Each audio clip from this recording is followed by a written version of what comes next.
Oh, I'm never going to get tired of that intro. Oh, this is so good. Anyway, hi guys, it's Master Troll here again. I'm back with some more Apollo Justice Ace Attorney.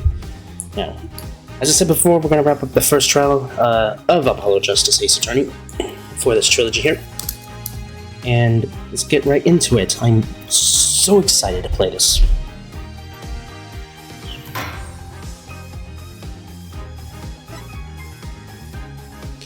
Yeah, let's just get right into this here. Oh! I actually did not know about this. Okay, it has an autosave apparently. Let's just get right into it, shall we? Here we go. The trial resumes. April 20th, 12:14 p.m. District Court, courtroom number 2. Oh my god, I'm just so excited. No, believe. Okay, who? Alright, here we go. Sorry about that, somebody tried to text me a bit. Courts will now reconvene. As our witness, Miss Olga Orley, recovered. Yes, Your Honor. Well, she's regained consciousness. Perhaps we can hear her version of the events again. That's the thing. You see, she's quite fatigued. Fatigued? I don't know about that. I do not know about that. You're looking a bit fatigued yourself, Mr. Payne. Glad I just caught up with him. Sadly, fatigue is insufficient grounds for refusing to testify or prosecute. The defense would like to request that Miss Orley take the stand. Very well. Witness will take the stand. Yep, let's get her ass back up here. Perhaps you could repeat your name and profession. Perhaps you'd rather admit that you're a poor liar and a poor loser. What? Wait, what? Name's Olga Orley. That's the truth. I'm a pro dealer. People call me Olga Quick Fingers Orley. Oh, really? Well, look who's shown their true colors, huh? Look who's shown them. Let us continue, shall we? Want to know something else? Okay, what? I'm not really Russian, and last name sounds... Oh, really? There, that's the truth. I hope you're satisfied. Oh. Witness, you will tell the court what you were really up to that night. Fine, I'll talk. You had a plan, see? Let me remind you that you are currently under oath. Any further fabrications will have serious consequences. Fine.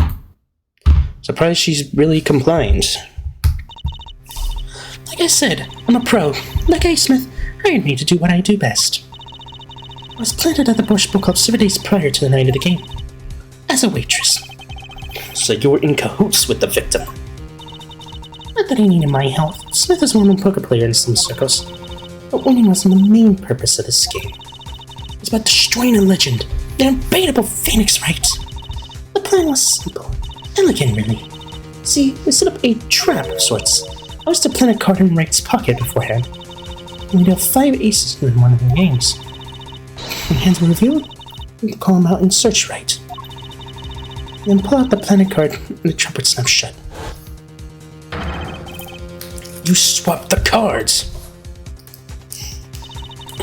Exposed to the cheater and losing on top of it, made a great double play.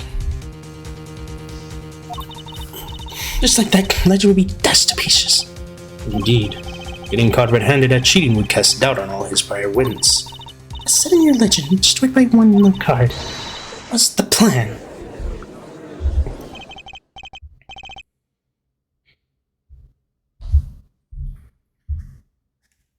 Oh, really, Orley? Really? How droll. But it appears you made quite the mistake. A mistake? I agree, the trap was elegant. Yet what happened to that planted card? Hey, that's right. He's lucky, I'll give him that. You'd have to be slip-free from a trap in my own... Oh, really? The windows would be much cuter if she dispensed with her evil mastermind shtick. cute. Bad, you hear me? Bad. Okay, clearly we can see the message here. You don't need to yell at. When you're through being bad, perhaps you could testify to the court. Tell us about this trap and how it was sprung. Do tell, please. That night, I planted the card like I was supposed to. And Wright lost the hand, just like he was supposed to. Then Smith searched him. But the planted card was gone. Trap failed. Next moment, Wright picked up a bottle and swung it. What a meteor, Smith. Is that no good cheating defendant? Surprisingly frank testimony that still leaves us mostly in the dark. Trap was perfect, I'd say. Perfect. That rotten cheater had him messed up. Look who's talking. Well, the testimony, for what it's worth, is all yours, Mr. Justice. With witnesses like her, who needs criminals? Defendants like Mr. Wright, who needs prosecutors? Kind of like I was supposed to. Okay. It's like him. Like he was supposed to. Let's just search him. It's gone. Fail. So you just picked up a bottle like that? We're gonna need more details. Wait, isn't that a little odd? What's odd? You searched Mr. Wright thoroughly and found nothing. Which means he didn't cheat, which means he had no reason to strike the victim. Well... Wait, what? Okay, what was that just now? I sensed something. Something wrong, Mr. Justice? No, nothing, Your Honor. What to do? Should I press her a little harder? She didn't reveal it that easily. We're gonna have to go in. Miss Boy, you're hiding something. What are you talking about? You? Careful, you're gonna break that camera of yours. Me? Quick fingers. Hide something. The defense were from baseless accusations. I have one question for the witness, then. You say you saw the moment the defendant hit the victim. Is this true? Of course it's true. I didn't see it, honest. I saw it when Mr. Wright hit him. It happened again? With my own eyes, I saw it.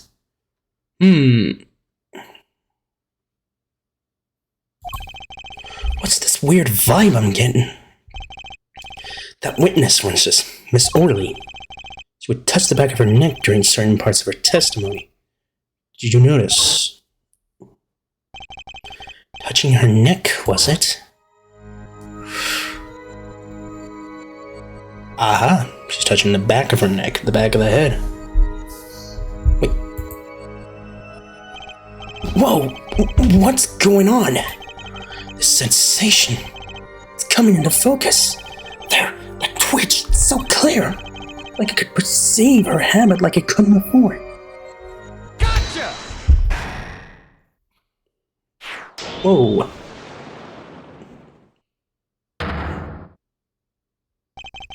Miss Orley, perhaps you are unaware of this yourself. Unaware of what?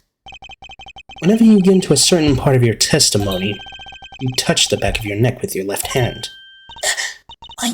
My neck? So what? What indeed, Justice? I hadn't noticed anything of the sort. When she says that part in the testimony, she's subconsciously recalling something. Her body reacts to the memory and she touches her neck. I'm sure of it.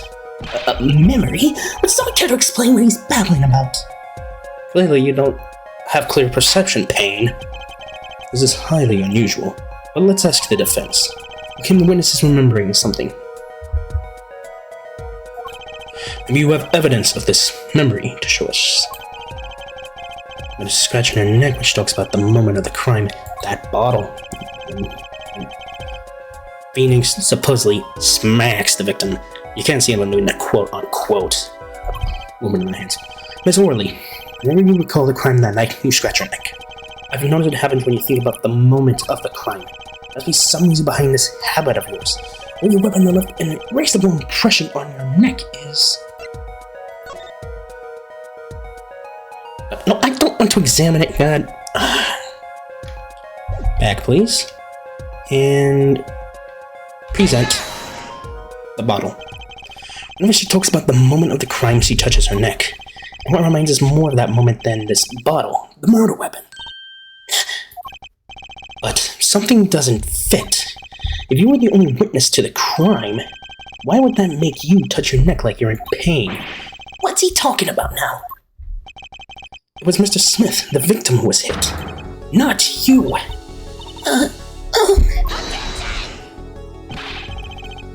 This is a cross-examination, not a cross-bar conjecture. The witness's habits are completely irrelevant. Justice, I'll admit I'm a bit confused myself. Certainly a unique cross-examination.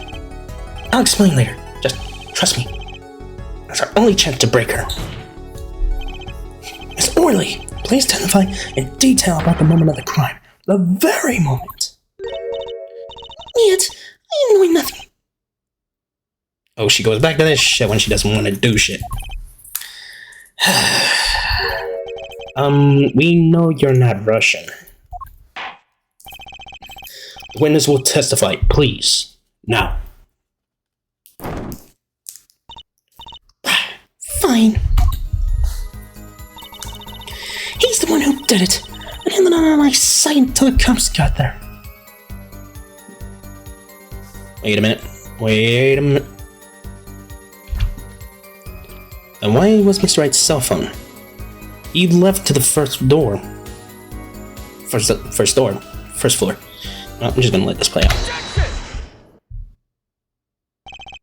Miss Orley, we have a record here that clearly contradicts what you said. It states that the police were alerted by a report from the defendant. And we know that the defendant left the room, climbed the stairs, and made that phone call from the first floor of the Borscht Ball Club. So explain how you kept your eyes on the defendant. Again, I do apologize, I don't do good female voice. When he left the room entirely. Well, there goes all her borscht. Also, was that a lobster? The man that picked up a bottle and swung it that night wasn't the defendant.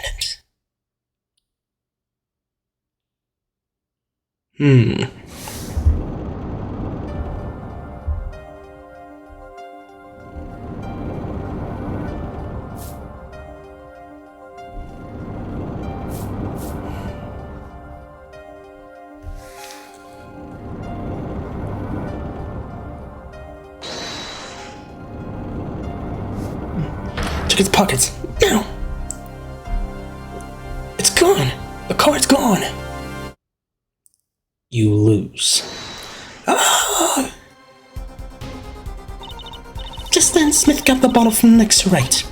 And he hit me. You!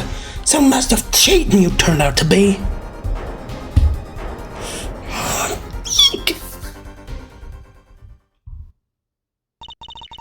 When I came to, the victim was already dead. Is that it? That's why I couldn't reveal who I really was. It came out that I wasn't in league with Smith. I'd be a suspect for sure. Well, technically he hit you first, so it doesn't make sense why you would do this, actually. You know, self-defense, why not? You know what? I'm just gonna shut up and play this out. Will, where does this leave us? Madness! This is madness! Madness? This is justice! I'm done. I'm dreaming. It must have been me who was hit with the bottle, and I'm imagining all this. Oh my god. Payne, you're getting more ridiculous by the moment. Because our prosecution is at its wit's end, and frankly, I can't blame him. Mr. Gavin, what do you think about this turn of events?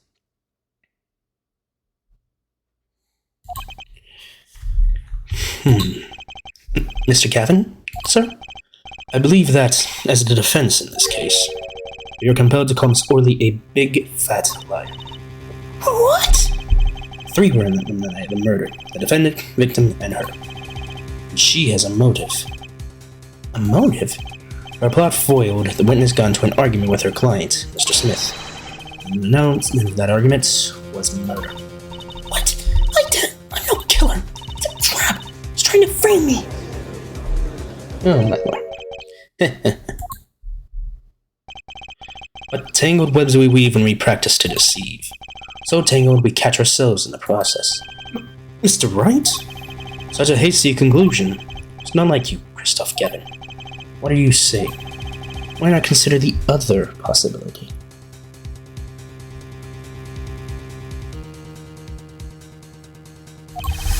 That there was another person in the room at the time of the murder. Right, like Mr. Wright was saying before recess. A single card was swapped into the victim's hand after the murder. When I swapped the card, didn't know two colors of cards were being used. A fourth person.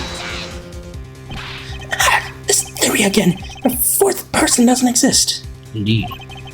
That's why I decided to bring this case to court. Here, where there's no escape and no chance for deception. The perfect place to catch the real criminal. The real criminal? And we're in luck. A clue to the real criminal's identity was kindly provided for us. And right at the beginning of the trial, no less. What? Apollo, perhaps you know what I'm talking about. Sorry. Remember what I said. The fourth person who swapped the cards made one critical error. He or she wasn't considering the color on the backs of the cards. Right. But how could such an obvious mistake occur? Cards used for the last game were red. Yet, there is one person here in our court who thought those cards were blue. Yeah, I had that impression too. But why? Well, Apollo, think you can figure out who it was? Wait a damn minute. Wait a goddamn minute. Remember who?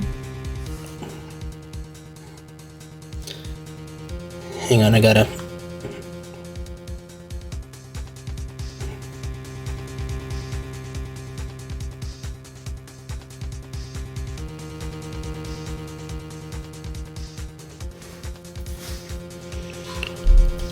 Oh my god. What? Oh, it's not me, I swear. It can't be you, Payne. Who is this fourth person? Why do I always get put on the spot like this? Let's hear what the defense has to say. Who was it? What other cards used in the final game were blue? I'm sorry, I had to look at my video for this, but fortunately, Gavin.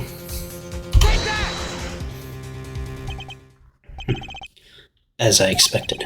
Your eyes and ears are as sharp as your hair. I was right? Christoph Gavin, you were the fourth person that night. But of course Mr. Gavin knows the color of the cards. How would he?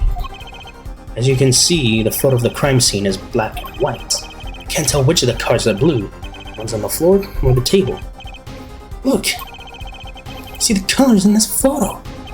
Yes, but when you said the cards were blue, it was well before this evidence came to light. That is true, I remember it in the first video now. That flash... Yep, here's the real flash. It's true that the defendant was engaged in a game of poker with the victim. Yet it was only that. A game in the purest sense. A competition, Your Honor. A competition? Yes, a test of wits. A silent clash of passions. Only the cards, their backs wreathed in blue flame, know its final outcome. Oh my god. Well, Christoph? Mr. Gavin? Mr. Gavin, is something the matter? No, nothing. Excuse me, it was just so sudden. Right. You aren't seriously accusing me, are you? Oh, Christoph? No, even I'd never take a joke this far. This got beyond ridiculous, beyond dumb. This is insanity. The defendant accusing his own defense attorney of murder? I assure you, I'm quite sane. What possible connection can Mr. Gavin have to the victim?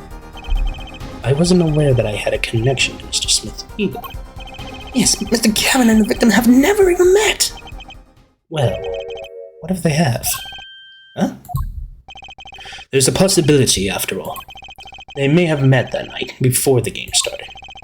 What are you suggesting? Is this the truth Mr. Wright was staying silent about? Well, only one thing to do. Mr. Wright, the defense would like to request that you testify to the court.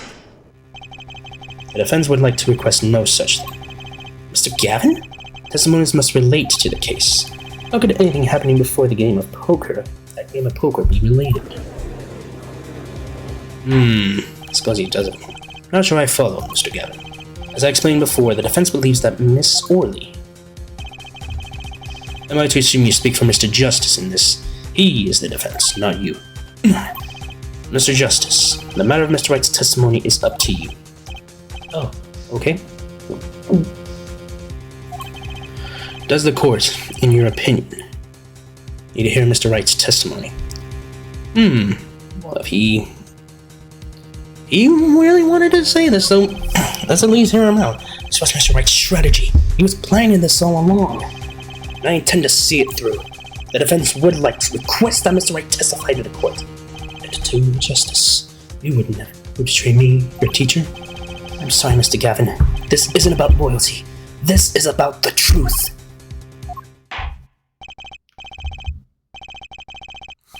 Very well. The defendant, Mr. Wright, will take the stand, please. Here we go. That evening, Christoph and I had dinner. We sat at the table in this photograph.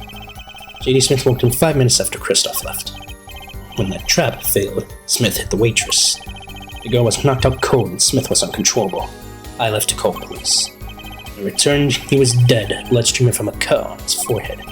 That's when I made another phone call to defense attorney Gavin. Mr. Gavin, you were at the Boastable Club the night of the murder? I dine with him rather frequently. And he talked to the defendant on the phone directly after the murder? Quite against my will, I had become involved in the murder.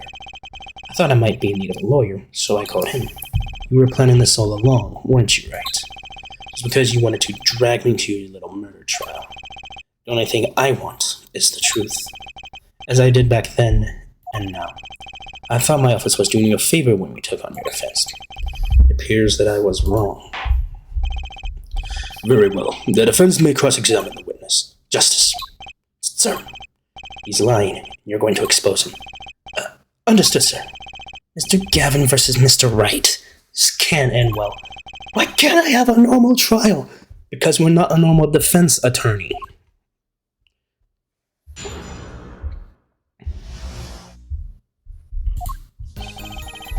That evening, Christoph and I had dinner. Sat at the table in this photograph. I'm not going to repeat all that. Yeah, he walked in 5 minutes. Okay? When the trap failed, Smith hit the waitress. Okay. Wait. Trap's in quotations. Do I have the mouse thing active again? Hold on. Just 1 minute.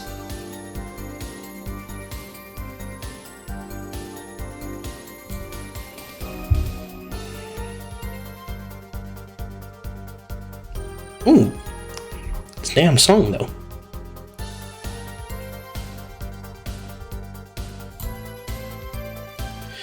Well, I don't know if it's active or not, but I'm not going to figure that out right here.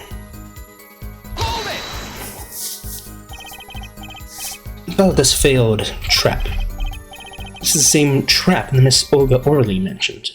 It was simple, elegant really. We set up a trap of sorts. I was to plant a card in Wright's pocket beforehand and deal 5 aces during one of their games. When I revealed, Smith would call him out and search Wright. And then pull out the pile of card, and the trap would snap shut. You swapped the cards! So, who was... The legend would be dashed to pieces.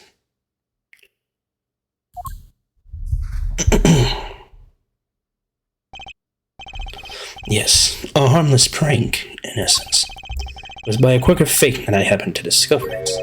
A quirk?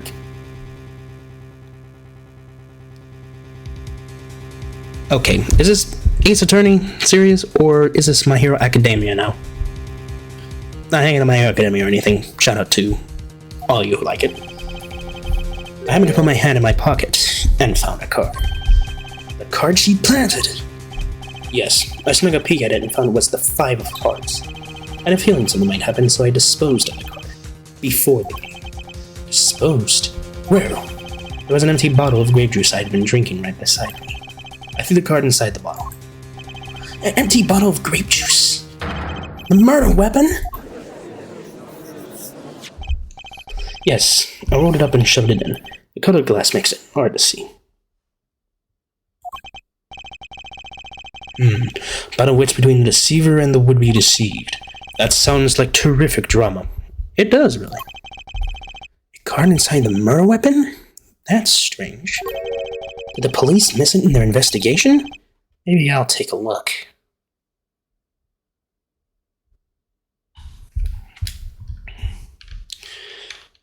You know what?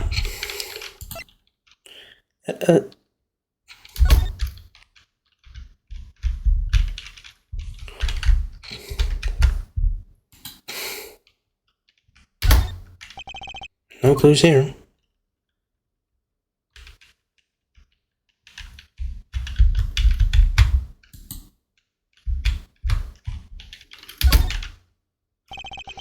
The bottle is completely empty.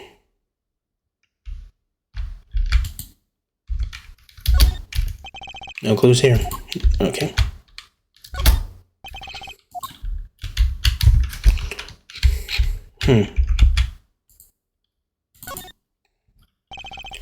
Grape juice. How long has it been since I drank grape juice? Apparently it's Mr. Wright's favorite drink. I wonder how well it goes with borscht. No clues. Okay, apparently that is all I'm going to get from this.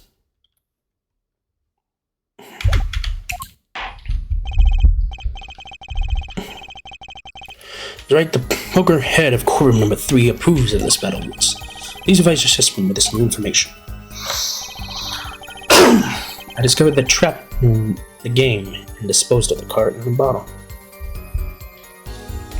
We just examined it and found nothing in it, so...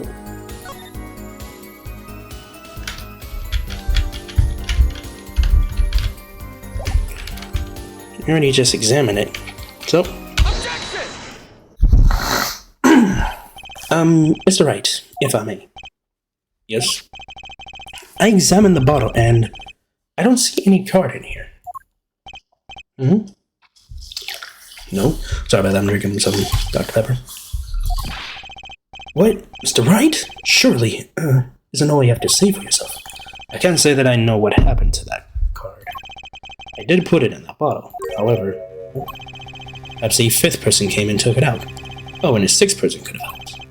Mr. Gavin, Mr. Wright is your client.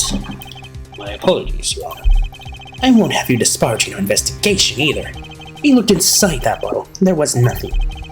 So what's going on? Is Mr. Wright hoodwinking us again? Or did the card just disappear?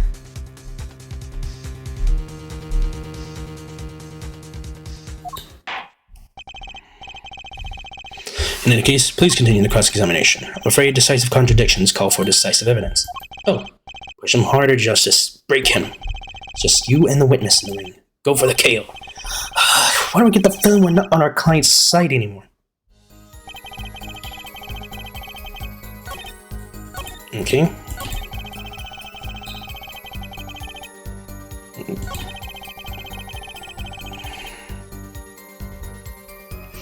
On his forehead.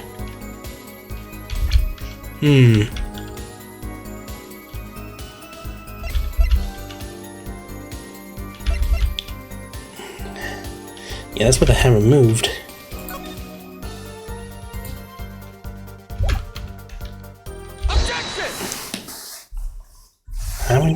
Mr. Wright, if I may.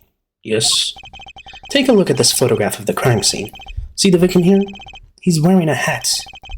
I wouldn't think you could see blood on his forehead. Good point. Okay, what's going on? Justice. Next time you point out an inconsistency, put a little more oomph into it. Mr. Wright, can you explain this to the court? I forgot to mention something. I was the one who put that hat on his head. Eh? You? You put the hat on the dead man's head? Wore it through our entire poker game. After calling the police when I returned to the scene, his head was in full view.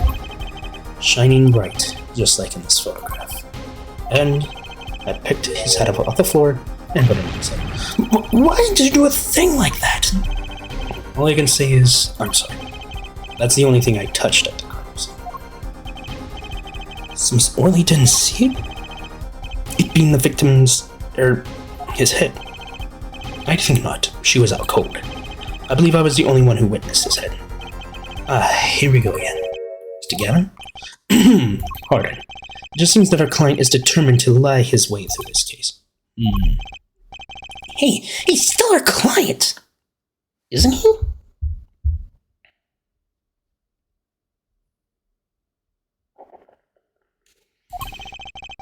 I believe that's enough of that. Mr. Gavin?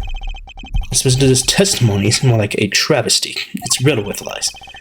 I'm going to see how you came to lose your attorney's badge 7 years ago.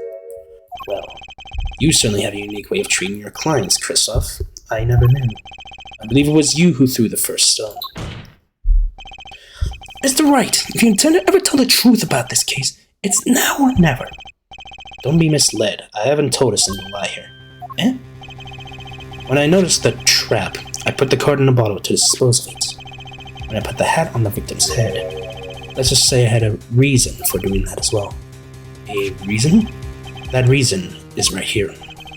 Your cell phone? That night. Recall that I spoke with Defense Attorney Gavin after calling the police, just in case I recorded our conversation. What's this? Now that we're all here, I see no reason why I shouldn't play it back for the court.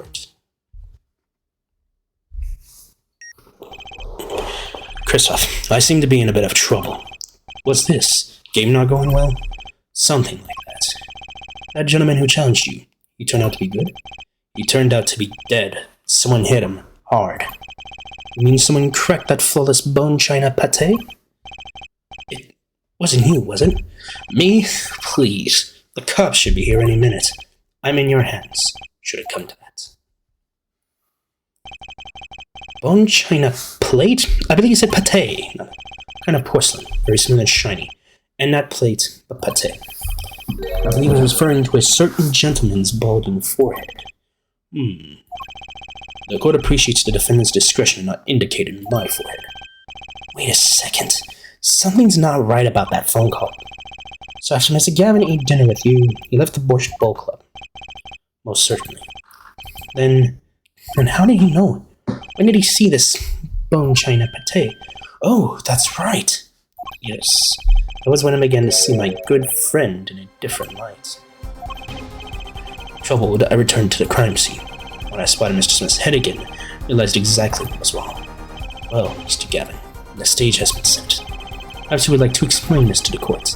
Exactly how did you come by your privileged knowledge of the victim's head? So, this is your reason. Reason why you put the victim's hat back on. Your point, Mr. Gavin? It's come down to this, hasn't it, Phoenix Wright? Order! I will have order! Mr. Payne! Yes, Your Honor. I believe this court has been left with no other choice. Are you prepared to hear Defense Attorney Gavin's testimony? Well, as a prosecutor, Very well. We'll break for 10 minutes, after which Mr. Gavin will take the stand for a cross-examination. Are we all clear on that? Crystal clear, Your Honor. Very well. This will be the final recess for the day.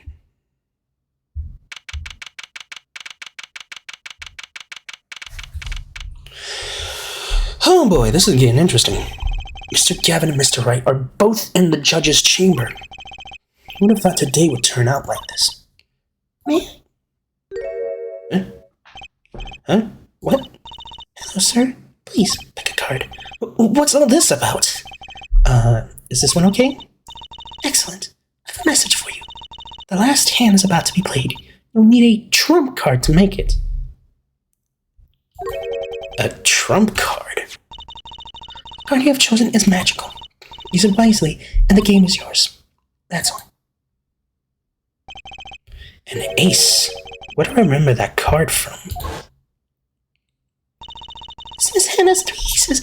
This Wright's 2. It has 5 aces in all. It's true. I've seen it. 5 ace. It's cheating. I swear to you. The missing fifth ace! Wait, the splash of red. Is this blood? You have your trump card. Now it's up to you to cut the deck and draw. The truth. My father's fate is in your hands. I know you can do it. And there she goes. This bloodstained card is my trump card for finding the truth? I fell deep into thought as my mind raced to understand what this all meant. That girl, I'd seen her recently. But where? That's when I made the connection.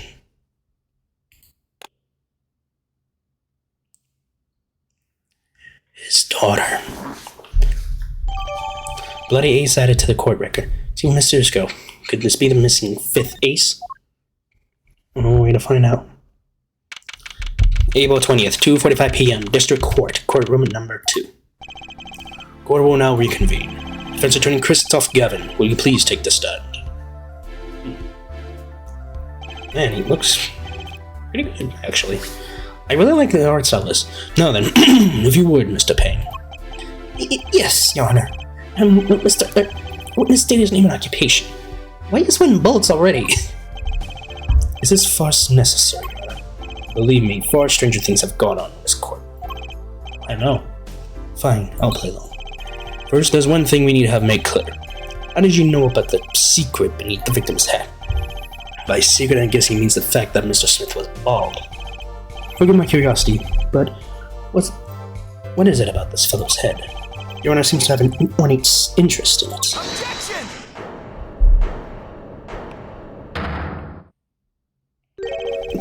I wouldn't call it inornate, Mr. Gavin. Phoenix? Mr. Wright! What do you think you're doing, Wright? Wow, things sure look different from the other side. You know what I mean, Paul? Speaking of looking from the other side, let's consider something for a second. The victim wore that hat all night, never once taken it off except for that one time. That one time, being the instant he was hit. Oh, so I returned from reporting the crime that the hat was lying on the floor. So I picked it up and placed it on the victim's head. In other words, in order to have seen Mr. Smith's bald head, you would have had to been there in the hideout at the time of the crime. In other words, I must be the real killer. Is what you're trying to say? Not bad, Apollo. What the hell is this case coming to? Mr. Gavin? I'm afraid that I haven't been entirely honest with the court.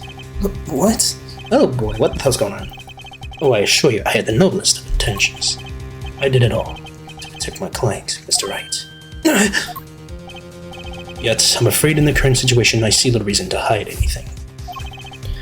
Very well. Allow me to tell you the truth of what happened that night.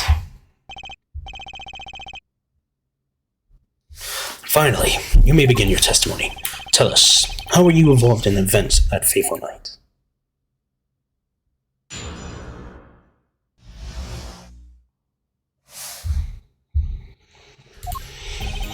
The rage I sensed in that man that night troubled me, so I returned to the club. I went down to the basement and peeked in through the little window to the hideout. It must have been right after the murder took place. The victim was dead, as he appears in the photo. A bald head, an unconscious girl, and Wright holding a bottle in his hand. Since that was not the best place for me to be at the time, and so I left. That's when the call came from Wright. So, you witnessed the murder? For better or for worse, I missed the actual moment of the deed. Mr. Gavin, may I remind you that you're on Mr. Wright's defense team? Your testimony is clearly disadvantageous to your client.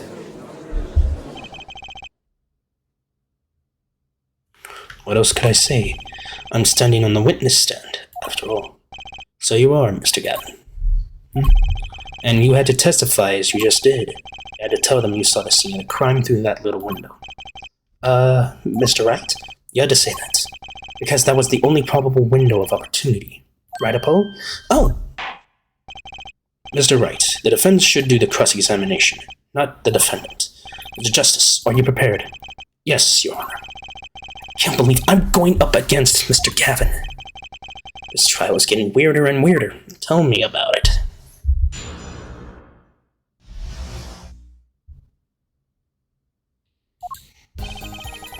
The rage I sense in the man that troubled me. so I returned to the club. Rage? I think I want to know more about that. That man, you mean Mr. Smith? He was different from the other customers. His aura, shall we say. I knew he was a serious poker player, but it was more than that. Something you knew the true nature of your client's job. Of course, but also knew he wasn't engaged in gambling, which would be illegal. Well, it makes sense that he'd know. They were friends, after all. But for my friend, I returned to the club. See, I fear this Mr. Smith might be someone coming to settle an old score. I see. What happened then? Oh yeah. Okay. This has been right after the murder took place. The victim was dead, as he appears in the photo. A bald head, an unconscious girl, and right, holding that bottle in his hand. Hold on a minute. Those were the only three at the scene of the crime? Yes, as far as I saw at least. Then we're back to where we started. The killer was the defendant, Phoenix Wright. Plus, couldn't have been. But why didn't you talk to the police? 2 reasons. First, I didn't actually witness the very moment of the crime. True. Second, my office was asked to defend Wright.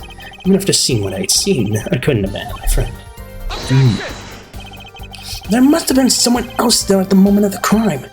Justice, I just said as I saw no one, not a soul. But that goes against what Mr. Wright said. Ah yes, this mysterious 4th person would conveniently be the real killer, I suppose. Glad to see we agree, Mr. Gavin. Let me pose a question, then. Tell me, what possible reason did the real killer have to swap the cards in the victim's hand? Perhaps you can show us a reason why such a thing would be necessary. How can I show something I can't find myself? Remember, Apollo, the card that was swapped out was the 5th ace. 5th ace? Right. Well, Mr. Justice, the question of why the killer would swap out a card has been raised.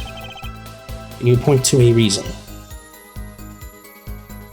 Well, I guess it's time to use it. It's now or never. The defense would like to present evidence to the court. Evidence showing the reason why a card was swapped out. Then go ahead and point out your reason, Mr. Justice.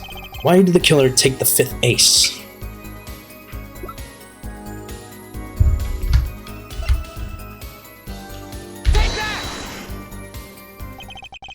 My reason is, this. Is that an ace? Why, it's got blood on it. Right next to the spade. What? This is insane! Why wasn't I told about this? Why? Could this be the missing 5th ace? Inconceivable! How could you? What are you doing with that card? Well, that's the thing. As Mr. Gavin's upset, it's just a fishy card from some fishy girl. Oh, that card? It's mine. That is, I picked it up at the Bush Bowl Club that night after the murder had occurred. I gave it to my daughter. Cards are her stock and trick.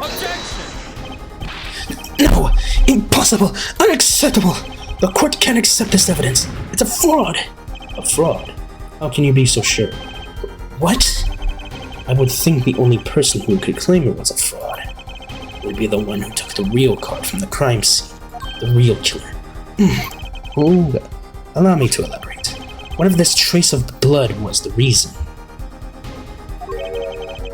The reason for the killer to take the card from the scene of the crime.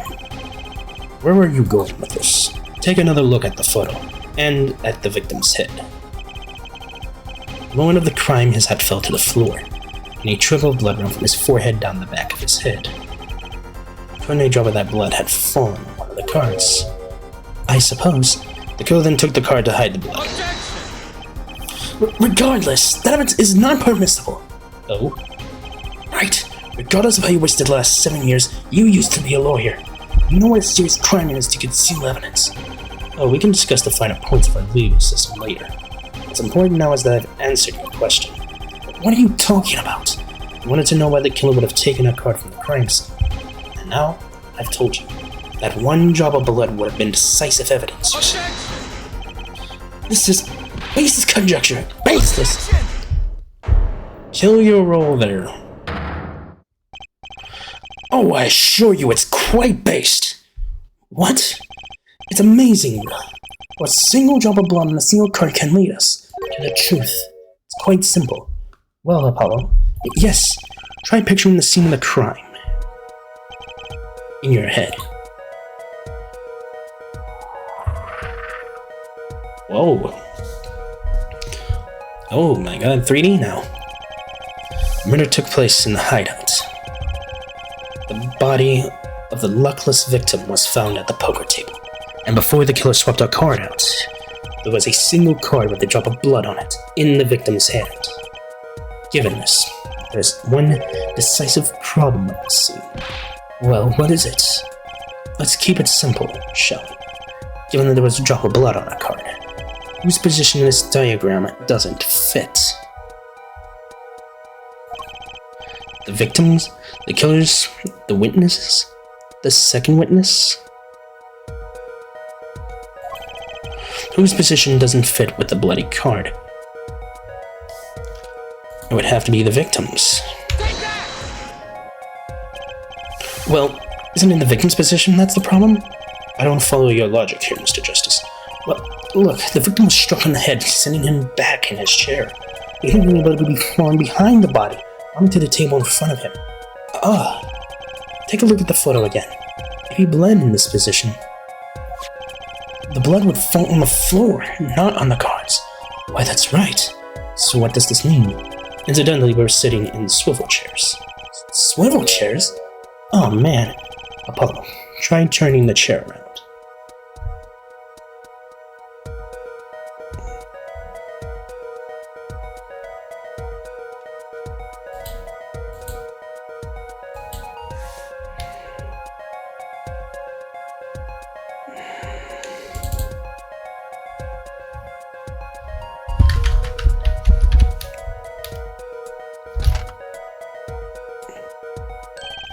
The chair was facing the other way?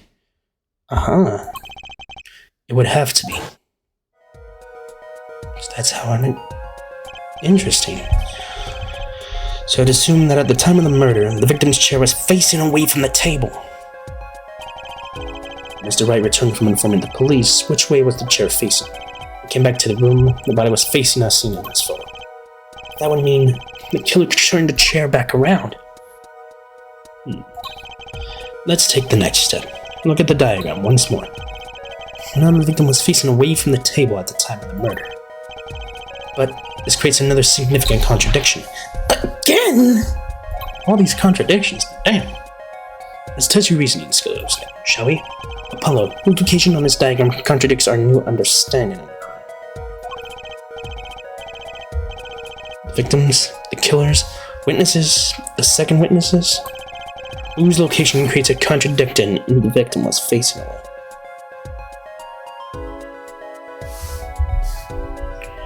Well, definitely not the witness, as she was out by the time it happened. And it can't be. Could it? No, it couldn't have been him, because that's outside. There's a door there, but...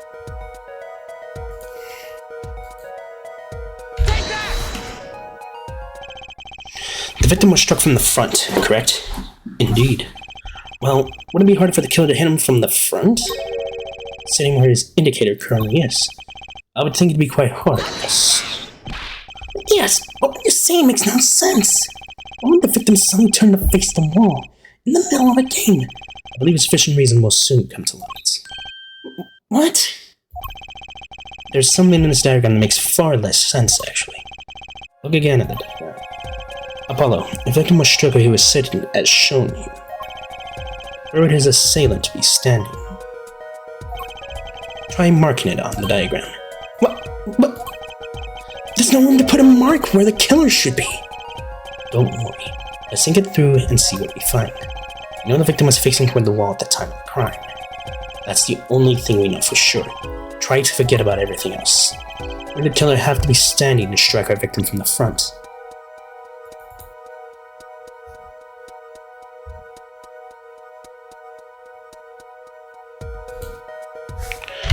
Would have to be there.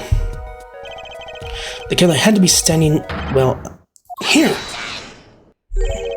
You get points for flair, but that's about all you get. Thought I was onto something there, too. I hardly need to point out that standing there would be impossible. The victim is facing a solid cupboard. Aren't you claiming the killer climbed the cupboard and hit him from above? Ha! It's simple logic, really. This was the only place the killer could have been standing, and that means that, at the very moment of the crime— Wait! I know!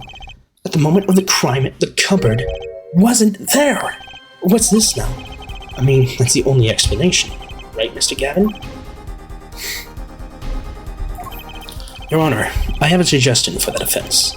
We should arrange to examine the cupboard in the hideout immediately. Bailiff, send a team to the crime scene immediately. Have them try to move the cupboard. Your Honor? What? There's one more thing your men should look for. Please give this to the bailiff. Yes, I see. You do belong in the courtroom after all, Mr. Wright. I do my best. Oh my god, it looks so good.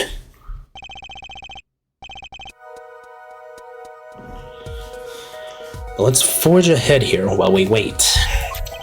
Look at the diagram once again. It's been changed. The killer was standing here at the time of the crime, and his cupboard wasn't here, which means— Apollo, try moving the cupboard.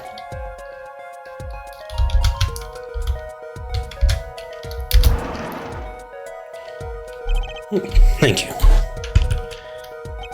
As you can see, the cupboard was the problem. At the time of the murder, it has to have been as shown here.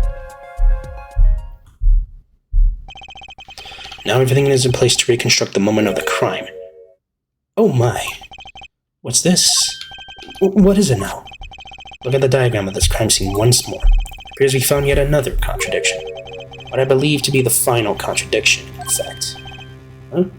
Oh dang. Notice something, Apollo? My line of deduction is rapidly approaching its logical conclusion. Justice, please point to a new contradicting indicator. Is it the victim, the killer, witness, the second witness? Which indicator? Now it has to be that, because if he was looking through here, that's now officially blocked off. About this cupboard. Are you okay with assuming it was moved? Sure, why not? Well, if it was, something really doesn't fit. The cupboard would completely cover up the window to the stairs. That's right! Someone standing outside would be able to see in. Someone like Mr. Gavin! What did you say? Oh, the coolest defense in the West, losing his cool. Don't expect me to play along with your little game, right? It's only a game until someone gets killed, Mr. Gavin. Someone was, while the window to that room was blocked by a cupboard. So, Mr. Gavin, perhaps you'd like to explain to the court exactly where did you witness the crime scene from? Excuse me, Your Honor. Order! This is a court of law, and I will have order! We just now received word from our investigative team of the Borscht Bowl Club. Examine the cupboard in the hideout, Your Honor. Oh? What did they find?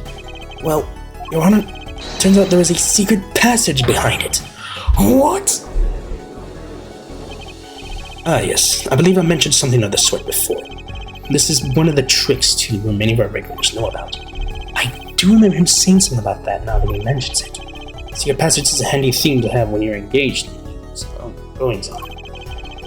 Never knowing we might need to duck away from the eyes of the law. So the room has a secret passage. Where does it go? The other side connects to the restaurant above. The underworld bosses could get away from the cops and enjoy a cold boiled borscht, no doubt. Just like our killing.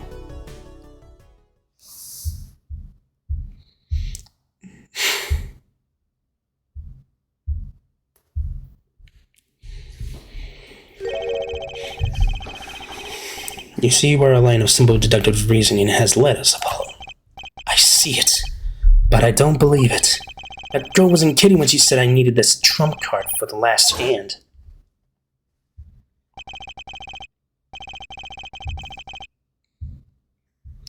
At the time of the murder, the window was blocked and the victim's hat was only off his head for the few minutes between Mr. Smith's murder and Mr. Wright's return from calling the cops. In other words, the only place anyone could have seen the victim's bald head was from inside the hideout. Well, Mr. Gavin, come on, say something. Me and the judge have a lot in common. dare I ask what really happened that night? Actually, I think we can probably figure it out ourselves at this point. That night, for whatever reason, our killer had a date with Mr. Smith. A date with destiny. There he crouched, hidden in the secret passageway behind the cupboard, holding his breath, waiting for just the right moment. Then the chance came, and he took it. Oh!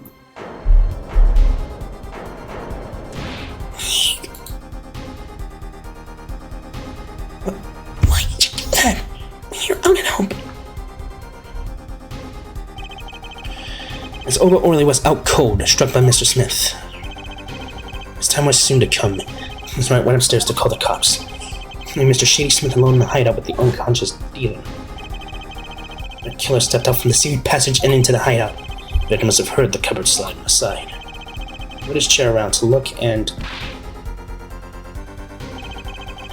after the deed was done, the criminal must have seen the blood on the card.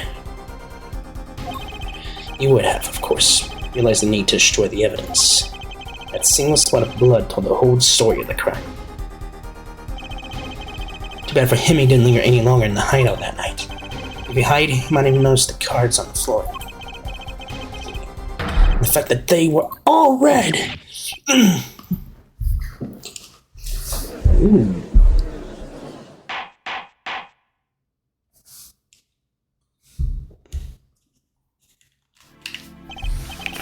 Well, it seems this trial has taken yet another turn. So many turns, this is a winding road. I am truly, truly sorry I had to see this day come, Mr. Gavin. Mr. Gavin? With the pain! Yes, Your Honor. The prosecution will continue its investigation. As for Mr. Phoenix Wright, the defendant, he is hereby cleared of all suspicion. Believe me when I say that I don't believe this is happening, Mr. Gavin. But I'm afraid circumstances call for me to issue a warrant for your arrest immediately. What? Oh, no need to apologize. I rather enjoyed myself. It's not every day you get to witness the legendary attorney's dirty tactics firsthand. Your point, Mr. Gavin? Frankly, Your Honor, I'm shocked that a person of your caliber would be taken in by such a low-grade parliamentary. Excuse me? The defendant is cleared of all suspicion. This is hardly the time for jokes, Your Honor. Mr. Wright hasn't proven anyone's guilt or innocence. What he has done is use legal evidence to put the blame on someone else. Not just anyone else, but me, his own defense attorney. Legal evidence. Let me ask you, Mr. Gavin, is there still any reason at present to suspect me of wrongdoing? Of course, this bottle, for instance. The bottle of grape juice Mr. Wright was drinking. How do you intend to explain away the fingerprints on the murder weapon? And not just any fingerprints. Am I right, Mr. Payne? Actually, yes. Fingerprints on the bottle were upside down. I seem to recall this being an issue earlier. The court and this case demand an explanation. I could think of only one reason why one would hold a bottle upside down. And that is to hit someone with the bottom of the bottle. Well, Your Honor? See how the codfish squirms to the last. Well, Apollo? Yes? The boss seems awfully concerned about this bottle still. I'm sure you can come up with a suitable explanation. Just like that. Yeah. Just like what? Why don't anyone grab a bottle upside down other than to... Don't let him trick you into thinking his explanation is the only legitimate one. Is there really another? Take another look at the court record. I believe you'll find a simple answer there, in plain sight. How about you just say the answer in plain words? It would be hasty to deliver a verdict with unanswered questions indeed. Well, Mr. Justice, Mr. Gavin said that the court in this case demand an explanation. Don't worry, justice won't leave until justice is done. As the defense would care to enlighten the courts, what evidence do you have to explain why the fingerprints on the bottle upside down? Oh yeah.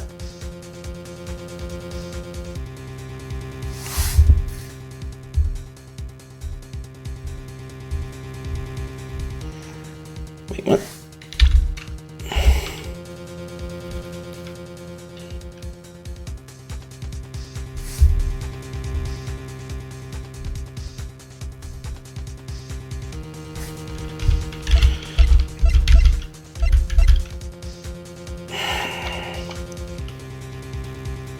Well, the only thing we have here, I can't pull up Olga's file, so... Something about Olga's. It's actually easier to show you than explain, Your Honor. Place that bottle on the floor next to your chair. Excuse me? On the floor? Yes, now reach down and pick it up. Without getting out of your chair. Ah! See? You naturally go to pick up the bottle by its neck. With your fingers upside down.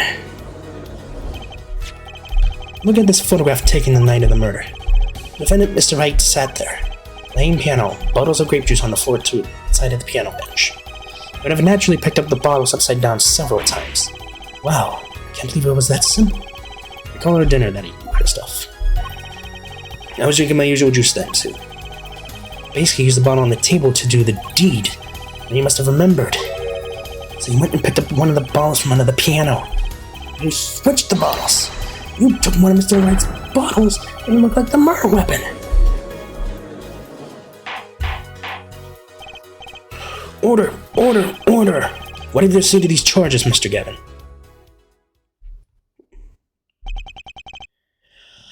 Fascinating. So this is the legendary attorney's famed tactic of misdirection. What?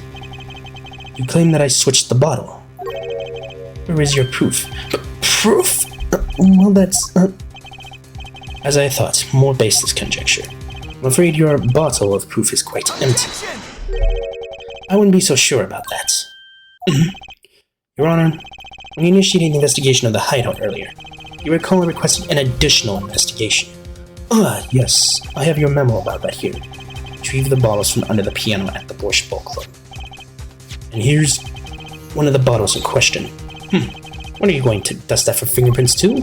I would be surprised if any were on that but his. This Kevin probably wouldn't make such a novice mistake, true. That bottle won't bear a trace of anything. Say, Apollo. Yes? Why don't you go ahead and examine that bottle? But why? Just humor me. Mr. Wright, that bottle will solve this case once and for all. What? That's some bottle. As we can clearly see here.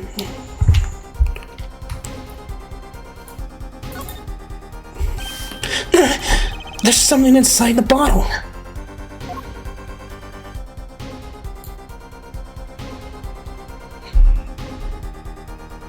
That's a crumbled 5 of hearts.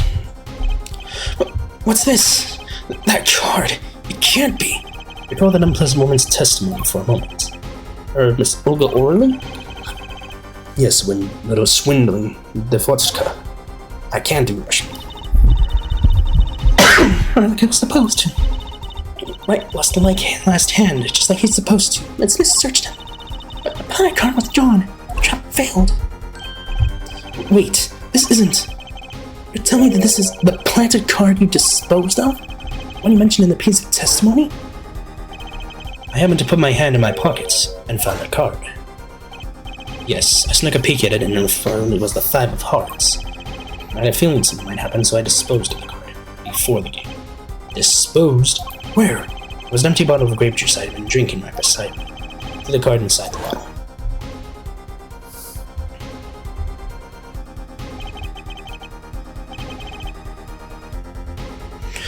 The 5 of hearts. This is the card. The bottles were swapped. The only one who could have done that was the 4th person in the club that night.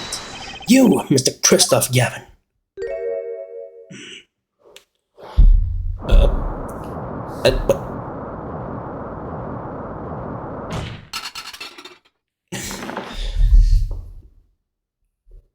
Wow.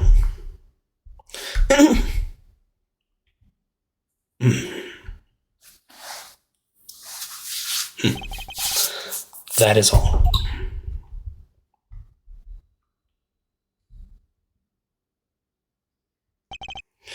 Is this your idea of revenge, Phoenix Wright? Revenge? Revenge for the events that took away your attorney's badge 7 years ago. My past is like my logic, straight and true. Nothing's changed. All I did was point the finger of justice in the proper direction. Fine. I'm glad we could have this little... Ta-ta-ta. Ta-ta. I can't pronounce that. Tete, right? That's the best I'm gonna have to do. I can't pronounce that. This is insane! What about me? Don't I get to prosecute anyone? Poor Payne. He's just trying to do his job and get paid. I believe this time we've finally come to the end of our trial. Mr. Payne, do you have a report for us on Christoph Yadin? He's admitted everything. We're processing his arrest now. I see. Still, one has to wonder why he would do such a thing. He didn't even have a connection to the victim, did he? None that we know of. Mr. Wright, have you anything to add? I'm afraid I can't shed any more light on the matter. About this victim, Mr. Shady Smith. His occupation was listed as traveler. An odd profession to be sure, and that's all we know about him. I'll arrange a full investigation, Your Honor. Good. Mr. Wright? Yes? 7 years, and you still haven't lost your touch. Christoph Gavin. He's a man with much significance for me, both as a friend and a lawyer. He's extremely talented, to be sure. I needed two things before I could confront him. First was a place where no injustice would be tolerated. His courtroom. Second was a man who would tolerate no injustice. In other words, a defense attorney. You, Apollo. Me? This is a dark time for our legal system. A twisting of justice brought on by our very own initial trial system. We have to set it right. Mr. Wright. Our work lies ahead of us, and I, for one, am looking forward to it. Well, this seems like a good time to announce a verdict. This court finds the defendant, Mr. Phoenix Wright, not guilty. Wow, this is very interesting. Even this is a high definition. Court is adjourned.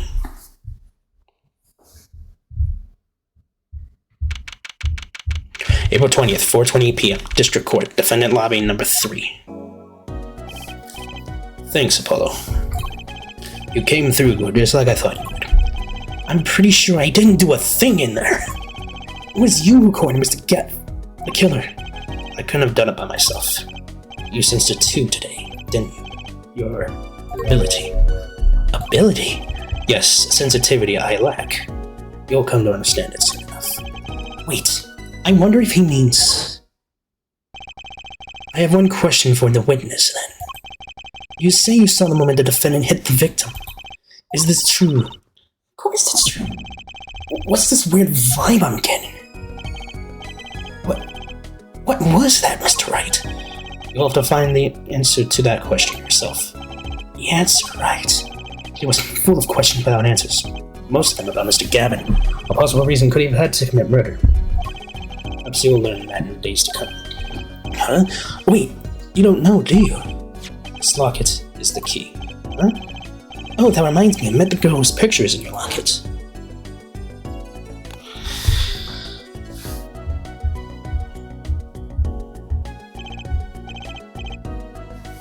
Your daughter, right?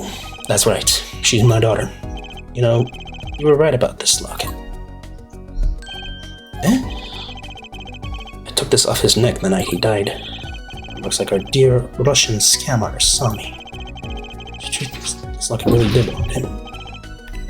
Wait, but that's forgery. You testified. You said that locket was yours. I said no such thing, actually. Huh? And they said there was a locket with my daughter's picture inside. A subtle distinction, but a distinction nonetheless. And it's the truth.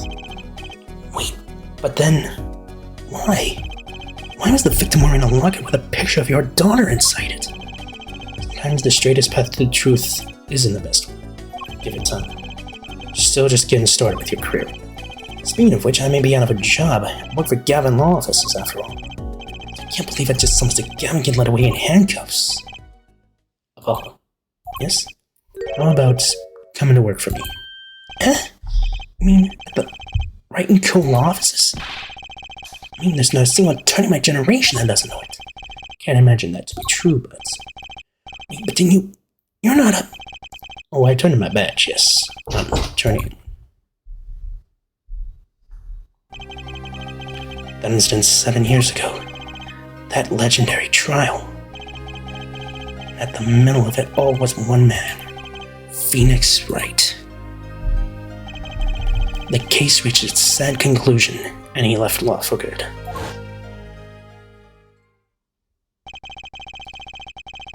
Have you ever thought about coming back to the courts? I'm not qualified to stand in a court of law, I'm afraid. Didn't you notice in today's trial, there was a single piece of forged evidence? Forged evidence? What are you talking about? About evidence that shouldn't have existed. A naughty magician's trick. One piece of evidence struck me as odd, it's true. It just seemed, well, too perfect. I'll bet this was the forged evidence. I don't want to examine it, god dang it. You mean this, don't you? I got this from your daughter, right? Yes, that card couldn't have been found at the crime scene. Why? Because the killer took it with him when he left, leaving the wrong card in its place, luckily for us. Court can't accept this as evidence. It's a fraud!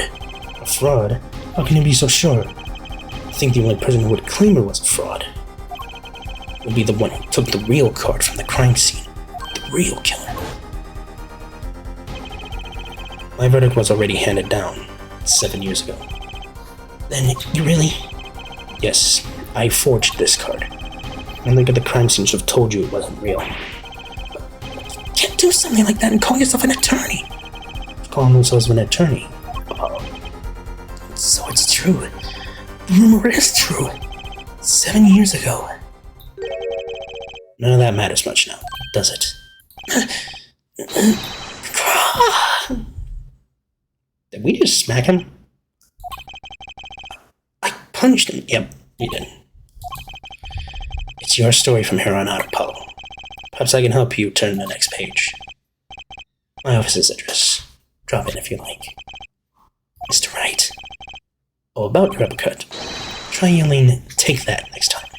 I find it packs a little more punch. And Apollo, thanks for today. I had a good time.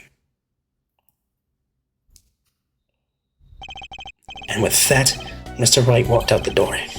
That's how my first trial ended, punching him in the chin. A lot of mysteries went unsolved, and at the time I had no idea they were all related. Every mystery that day, connected by a single thread of logic. I'd find that out soon enough. My name is Apollo Justice, attorney at law, and this is how my story begins. And that's going to do it for this episode here as well. Thank you guys very much for watching. Comment down below if you want to see other stuff. And I will go ahead and save again. And I will see you in the next video. Take care, guys. And goodbye.